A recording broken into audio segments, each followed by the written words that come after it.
भैया राम राम सभी को। आज हम बात करेंगे नर्क के बारे में। जी हाँ।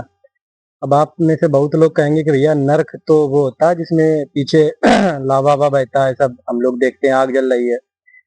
तो बात आपकी ठीक है, लेकिन हम उस नर्क के बारे में बात नहीं कर रहे। हम उस नर्क के बारे में बात कर रहे हैं जो आज इस देश का हर युवा भोग रहा है।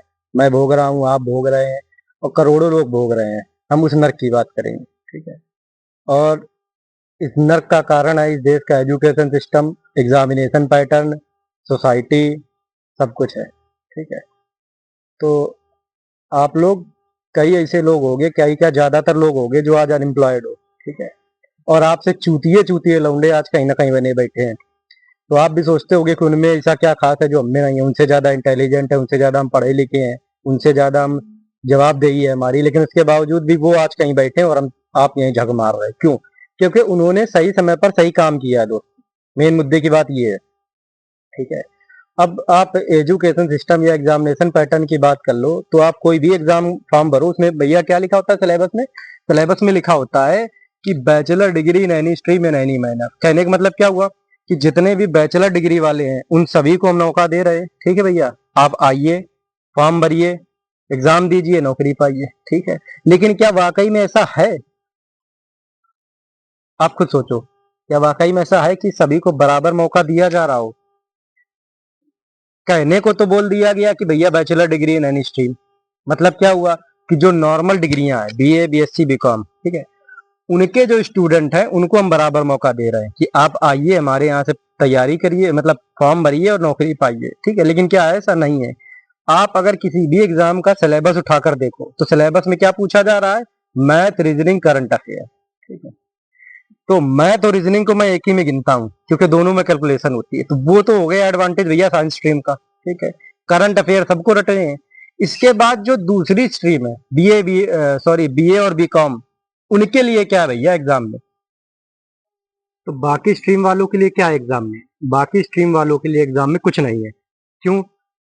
अब आप एक बात खुद सोचो, जैसे मान लो 3 स्ट्रीम है तो सबको पहले जो, और ये बात मेरी वो लोग ध्यान से सुने जो अभी इंटर में है, जो जस्ट अभी ग्रेजुएशन स्टार्ट किया है।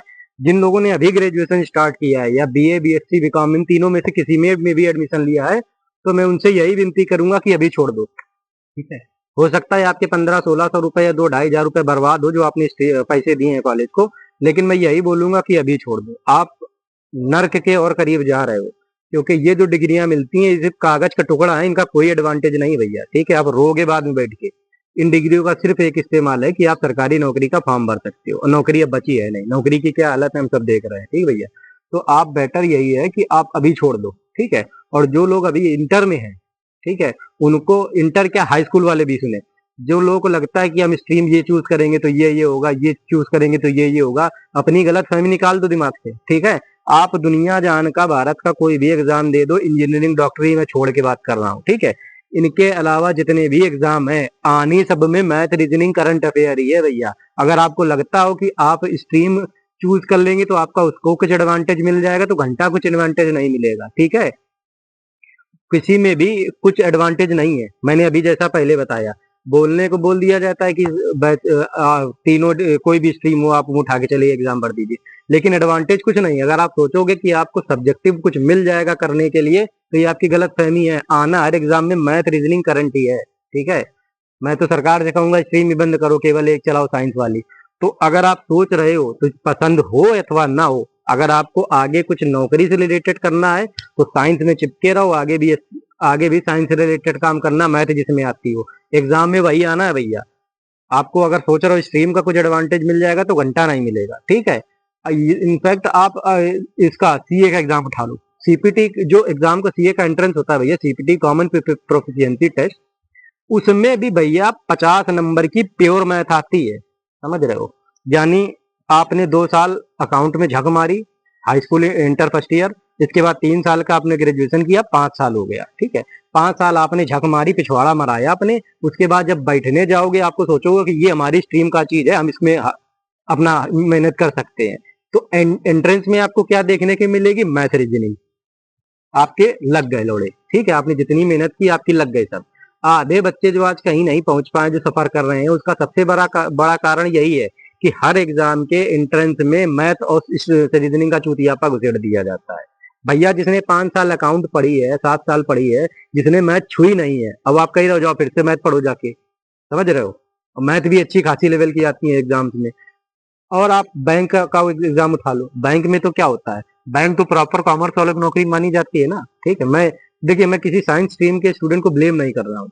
अगर बगीचे में बोल दिया जाए कि जाओ अमरूद तोड़ के खाओ और आपकी हाइट हाइट 7 फुट है और आपने सारे तोड़ लिए, तो ये आपने मौके का फायदा उठाया, इसमें गलती आपकी नहीं है। मैं कसूरवार मान रहा हूँ सिस्टम को, एग्जामिनेशन पैटर्न सेट करने वाले लोगों को, कि वो बोल तो देते हैं कि भैया सब लोग आओ, लेकिन होता किसी के लिए कुछ नहीं है। एडवांटेज सारा एक ही स्ट्रीम के पास है। इसीलिए आज आप उठाकर देख लो, चाहे बैंक देख लो, चाहे सीए देख लो, बीटेक ईटेक वाले हर जगह घुसे पड़े हैं, समझे, क्योंकि वो मैथ रीजनिंग में सॉलिड होते हैं भैया। ठीक है, आप जो 4 साल झक मार के सीखोगे वो सीख के आए होते हैं, आप उनसे नहीं जीत सकते हो, समझ रहे हो भैया।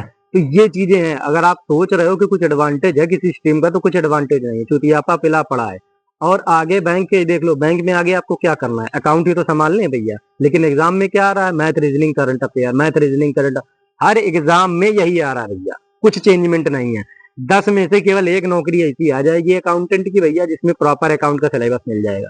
मैंने इतने एग्जाम दिए, केवल यूपीपीसीएल का असिस्टेंट अकाउंटेंट का जो एग्जाम था उसमें अकाउंट आती है प्रॉपर, ठीक है, मैथ बहुत नाम की आती है। बाद बाकी इसके मैंने आज तक कोई एग्जाम नहीं देखा जिसमें स्ट्रीम हो, अगर कॉमर्स की स्ट्रीम हो उसमें प्रॉपर कॉमर्स का सिलेबस मिले। हर जगह मैथ रीजनिंग करंट अफेयर ही घुसी पड़ी है। ठीक है, ठीक है, और मैथ तो एक बार चलो फिर भी मैं सही मान लेता हूँ, आगे कैलकुलेशन करनी है भैया, ठीक है, रख लो। लेकिन ये रीजनिंग का क्या सिस्टम है भैया, रीजनिंग का अपनी गाड़ मारा रही हर जगह। आदमी को बैंक में आगे जाके अकाउंट संभालने की नाव चलानी है। ठीक है, एक टेबल में सब लोग घूम के बैठे हैं, एक दूसरे का तो बड़ा देख रहे हैं। ठीक है, नेहा इसके बगल में बैठी है, वो उसके बगल में बैठा है, वो उसकी खोपड़ी में बैठ गया जाके, वो उसके पिछवाड़े में बैठ गया। हम क्या करेंगे जान के यार, सीधी सी एलिजिबिलिटी वाली चीज पूछो ना भैया, बैंकिंग पॉलिसी लेके आओ एग्जाम में यार, उससे सवाल पूछो, जो आगे काम करना उससे पूछो, सरकार क्या बैंक की नई नीतियां लाई आप वो पूछो, वो नहीं पूछ रहे हो आप, रीजनिंग पहले पढ़े हो, समझ रहे हो। नाव सीधी धारा में चलती है, इतनी चलती है, ना उल्टी चलती है, इतनी चलती है, मैं चुदाए नाव अपनी, हम क्या करें जान के भैया। ठीक है, समझ रहे हो, कुछ वैलिड चीज पूछो तो समझ में भी आता है भैया।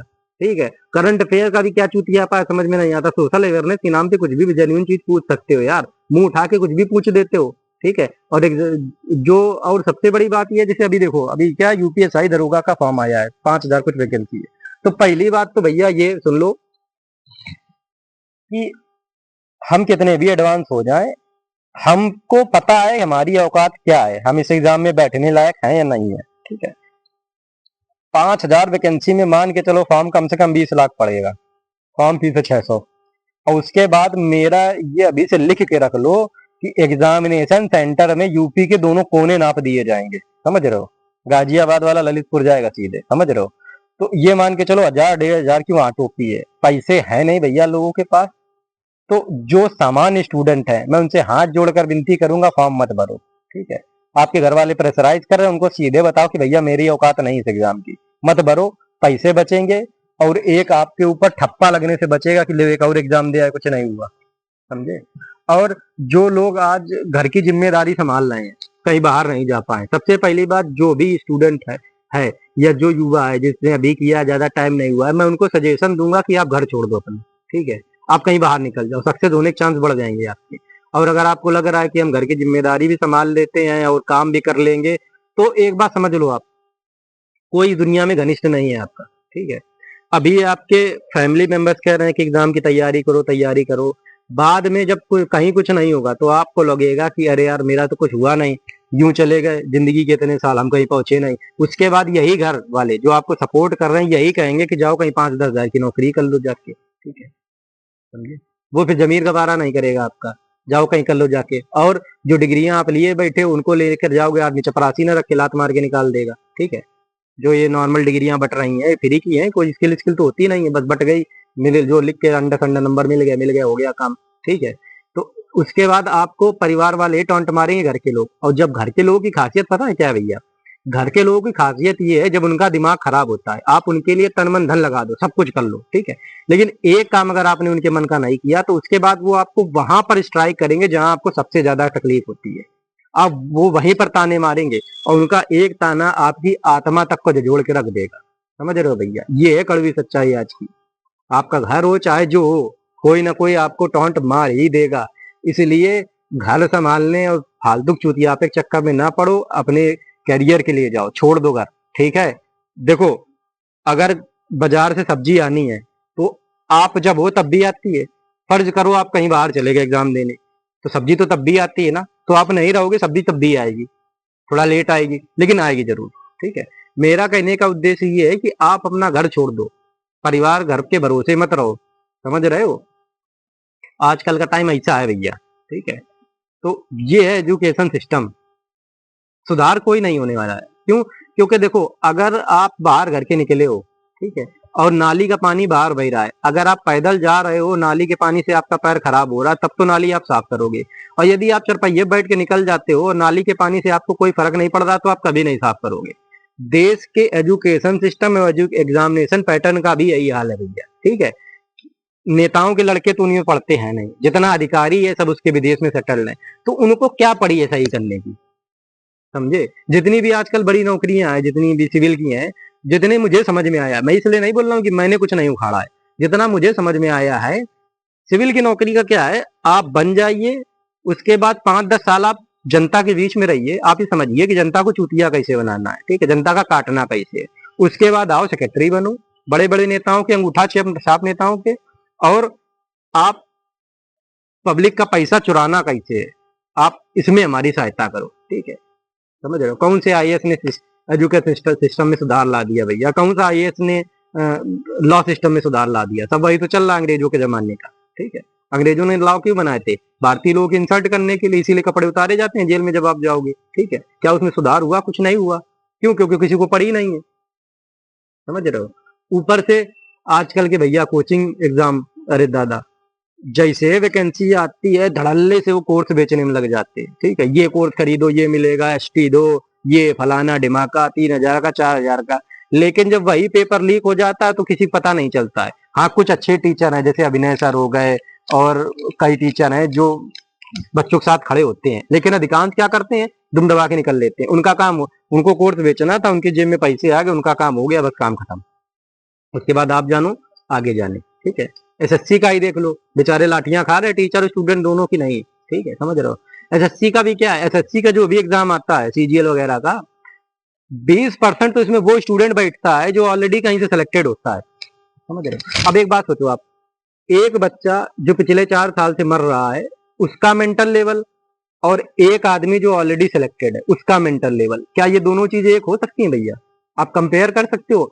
जो सिलेक्टेड बंदा है वो कितना फ्री स्टाइल होके एग्जाम दे रहा है, और जो स्ट्रेस वाला है वो कितना स्ट्रेस में एग्जाम दे रहा है, आप कभी इमेजिन नहीं कर पाओगे। उसके सक्सेस होने के चांस बढ़ जाते हैं। नियम ये होना चाहिए भैया कि जो दोबारा से एग्जाम देगा वो पहले रिजाइन करके आए अपनी नौकरी से, फिर दे एग्जाम, कोई दिक्कत नहीं।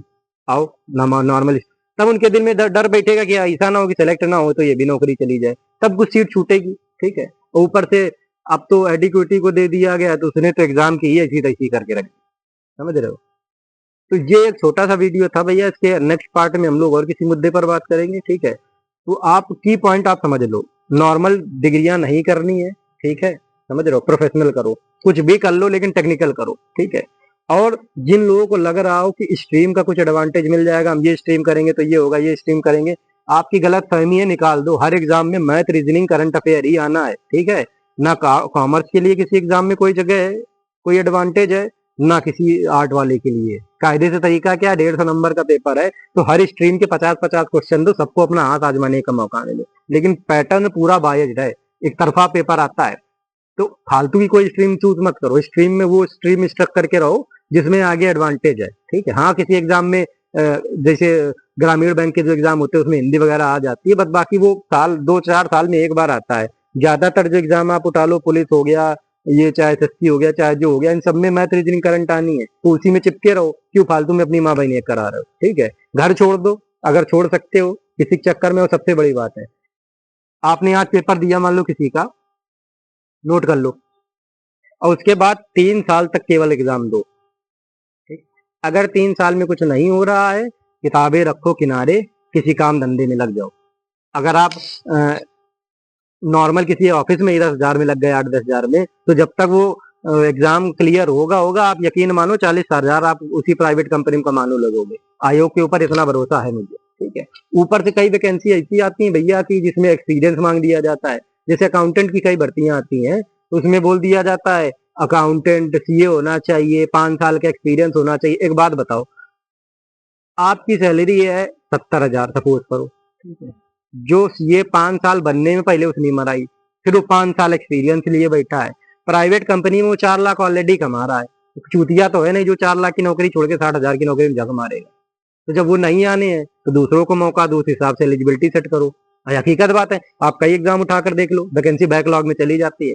बैकलॉग जिनको नहीं पता है मैं बता देता हूँ। बैकलॉग क्या होता है, जैसे मान लो कोई वैकेंसी आई 1000 और उसमें से सिर्फ 700 पोस्ट भर पाए, 300 बच गई, तो वो 300 अगली वैकेंसी में चिपका दी जाती है बैकलॉग। ये पिछले में नहीं भर पाई थी, हम अब भर रहे हैं। कई एग्जाम तो मैंने दिए बैकलॉग के वाले। तो ये होता है, सेट नहीं किया जाएगा, मतलब नौ को मौका नहीं दो, जो रर्रा चल रहा है उस पर चलने दो, ठीक है भैया। तो ये एक छोटा सा वीडियो था, अगर ये 5 स्टूडेंट के भी काम आ गया तो भैया मेरे लिए मेरा काम हो गया, ठीक है। फिर मिलेंगे किसी नए वीडियो में। राम राम।